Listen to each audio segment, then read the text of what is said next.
आप विगत 40 वर्षों का इतिहास उठा के देख लीजिए, कोई सरकार उत्तर प्रदेश में दोबारा नहीं बनी है। अगर उन्होंने लड्डू खाया और सरकार किसी और की बनी तो वह सोच रहे थे कि उनके साथ जो हुआ है वह दूसरों के साथ होगा, पर वह भूल गए एक बात को कि भाजपा गरीबों के कल्याण के लिए काम करती है। उनके तरह केवल जातीय आधार के भरोसे नहीं रहती। उत्तर प्रदेश सहित 5 राज्यों के चुनावी परिणाम अब धीरे धीरे साफ होने शुरू हो गए हैं। शुरुआती रुझान में उत्तर प्रदेश में भाजपा को काफ़ी बढ़त मिल चुकी है।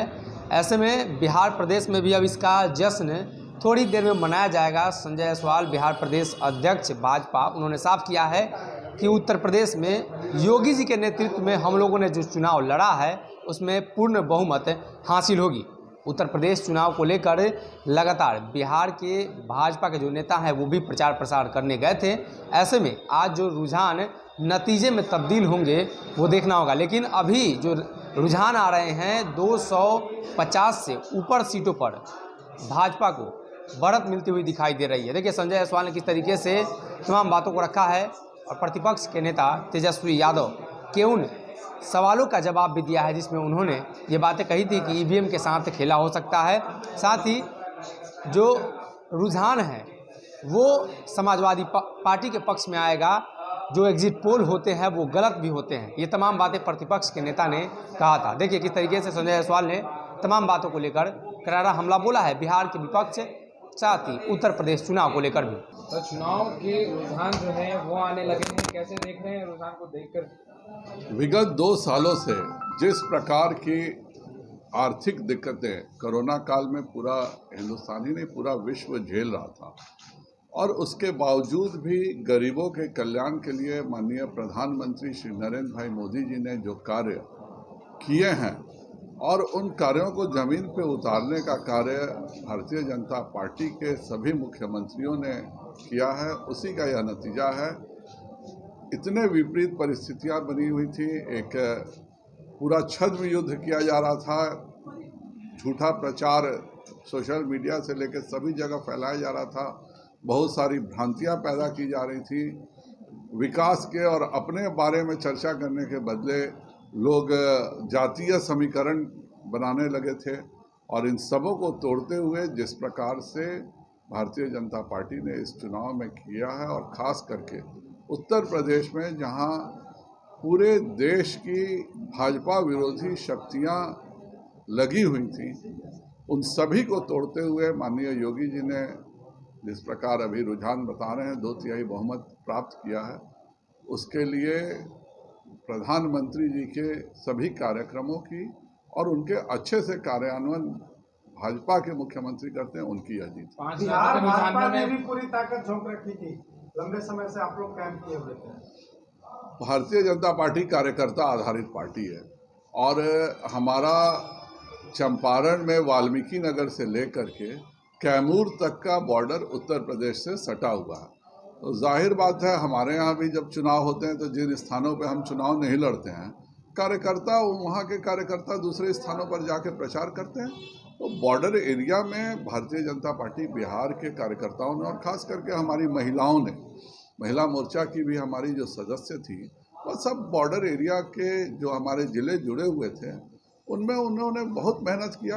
लेकिन प्रधानमंत्री जी की जो नीति है और योगी जी ने जो एक मॉडल स्थापित किया, खास करके अपराध मुक्त उत्तर प्रदेश का और गरीबों के कल्याण की योजनाओं का, उसी का यह नतीजा। थोड़ा पिछड़ती नजर आ रही है। थोड़ा नहीं, भाजपा कभी थी ही नहीं पंजाब में। हम हमेशा अकाली दल पर निर्भर रहते थे, 85% सीटें अकाली दल लड़ती थी। हमने यह पहला प्रयास किया और पिछले बार से ज़्यादा सीट जीत रहे हैं। यह एक भाजपा पहली बार 80% सीटों पे लगभग लड़ रही है, 70% सीटों पे। यह एक नींव का काम करेगा, और अगले बार पंजाब में भी भाजपा पूर्ण बहुमत की सरकार बनेगी। मुकेश सहनी का एनडीए से मोह भंग हो गया है क्या? जिस तरीके से वो बयान दे रहे हैं लालू यादव के पक्ष में, एनडीए के खिलाफ, उत्तर प्रदेश में आपके खिलाफ।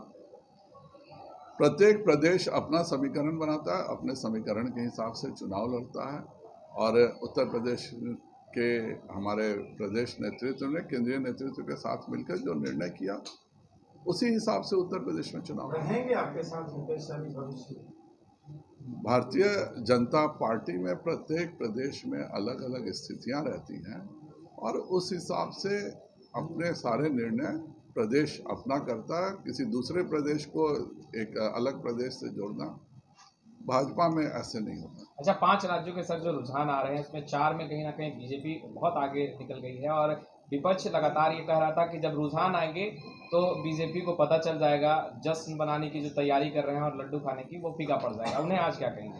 दिक्कत क्या है कि 2020 में एक साहब ने अपना सर्वे देख करके, और सर्वे भी एक ही जगह उनके पक्ष में था, उसके बावजूद 2 दिनों तक लगातार लड्डू खाते रहे। वही टीस उनकी अभी भी लग रही थी कि जिस प्रकार उन्होंने लड्डू खाया और सरकार किसी और की बनी, तो वह सोच रहे थे कि उनके साथ जो हुआ है वह दूसरों के साथ होगा। पर वह भूल गए एक बात को कि भाजपा गरीबों के कल्याण के लिए काम करती है।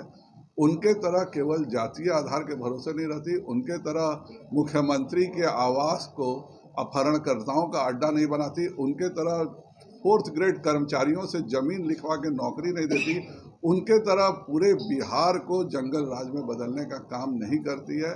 भाजपा विकास और लॉ एंड ऑर्डर के हिसाब से एनडीए की सरकारें चलती हैं और इसलिए लगातार यूपी में हमेशा से सरकार के प्रति एंटी इनकम्बेंसी रहा है। आप विगत 40 वर्षों का इतिहास उठा के देख लीजिए, कोई सरकार उत्तर प्रदेश में दोबारा नहीं बनी है। यह योगी जी की मेहनत और माननीय प्रधानमंत्री श्री नरेंद्र भाई मोदी जी की नीतियां हैं कि हम पुनः सरकार बनाने जा रहे हैं। तेजस्वी आप बीजेपी खेला करेगी? भाजपा गरीबों के बल पे जीतती है और आप सब पत्रकार हैं, आप सबों का जितने भी रुझान थे, सभी जो आप लोगों ने बूथ पे देखा था वही रुझान आज सामने दिख रहा है। अगर ये वीडियो पसंद आई और वह बिहार के राजनीति और बिहारियत से सरोकार रखेनी तो सब्सक्राइब बटन दबा के चैनल के सब्सक्राइब कर ली। ओजे एगो घंटी बा, ओकरा बटन दबा देला से कुल सटीक और मारक खबर रुआ मुफ्त में मिल जाई। अगर रुआ पत्रकारिता के हमनी के नया प्रयोग में सहयोग कर चाहतानी तो ज्वाइन बटन दबा दी। पेटीएम नंबर नोट कर ली 9386816700। धन्यवाद।